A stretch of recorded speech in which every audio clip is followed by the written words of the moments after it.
A warm welcome to this session on the principles behind competence-based assessment. My name is Janet Looney, and I'm the Director of the European Institute of Education and Social Policy based in Paris. In this video, we're going to talk about the principles behind competence-based assessment. That is, the principles that are important to keep in mind when assessing how learners apply their knowledge and skills to solve real-world problems, as well as their transversal skills, such as creativity and initiative. It may be helpful to first start by outlining the three major approaches to student assessment and the purpose of each. The first of these is summative assessment, also referred to as assessment of learning. Summative assessment refers to tests and examinations that are used to make summary judgments of student performance. These are the tests that students take at the end of learning unit, or at the end of a school year, or at the end of secondary school. The second approach to assessment is known as formative assessment. This is sometimes referred to as assessment for learning. Formative assessment is the kind of real-time assessment teachers use to understand how well learners understand a new concept or are able to apply a new skill and provide the learner with feedback on what they still need to do to meet the learning objective. The teacher may adjust teaching approaches to meet learning needs more effectively. An assessment is considered as formative once the gap has been closed and the student has met the objective. Both summative and formative assessment are focused on whether students have achieved the learning objectives outlined in curriculum and standards. These assessments are typically criterion referenced. In other words, there are specific criteria by which to gauge learning performance. A third kind of assessment is student self-assessment, also known as ipsative assessment, which focuses on the student's developmental progress. Progress is measured against the student's prior performances, so it is a self-referential approach. The approach is particularly appropriate for key competences that do not have a predefined learning objective, such as transversal skills of creativity, initiative, or constructive management of feelings.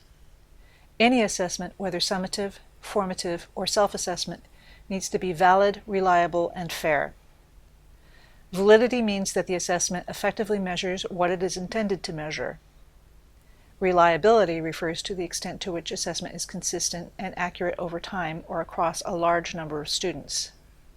Fairness refers to the need to consider factors that could influence the assessment, such as a noisy environment that interrupts the student concentration, or assessments that systematically favor one group over another, such as girls versus boys.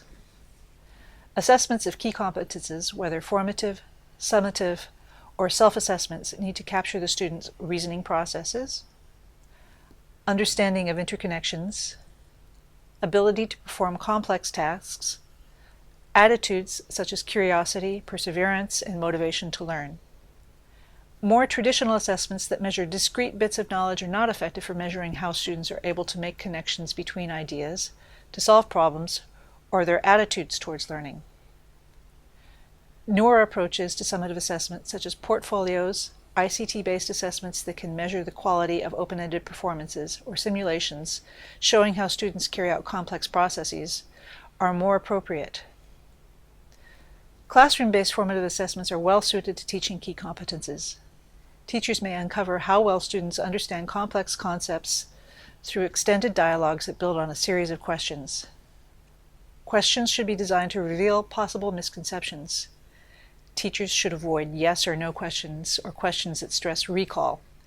They may also provide feedback with specific suggestions on what learners need to do to improve their work and meet learning goals. Feedback may be scaffolded. That is, teachers provide as much or as little information as the student needs to progress to the next steps. These techniques all support the development of higher-order thinking skills. Students may also develop greater autonomy as they learn to assess their own progress towards specific key competence objectives or their personal progress in developing transversal competences such as creativity and initiative. Here, portfolio assessments or other tools that help students to track progress over time are very useful. Any kind of assessment, including summative assessment, will be most effective when based on multiple measures over time. This is because no single test or classroom interaction on one day can really capture what a student is able to do. To sum up, there are three major approaches to assessment. These include summative assessments, or assessments of learning, formative assessments, or assessments for learning, and self-assessments tracking progress against prior performances. These assessments need to be valid, reliable, and fair. They also need to be able to capture students' reasoning processes and problem-solving skills. Later in this module, I'll be providing you with a few examples of good practice in assessing key competences. Remember that you can access further reading and related resources to this session from our course library. We also encourage you to visit the course forum where you can take part in an ongoing discussion linked to this topic with fellow participants and instructors.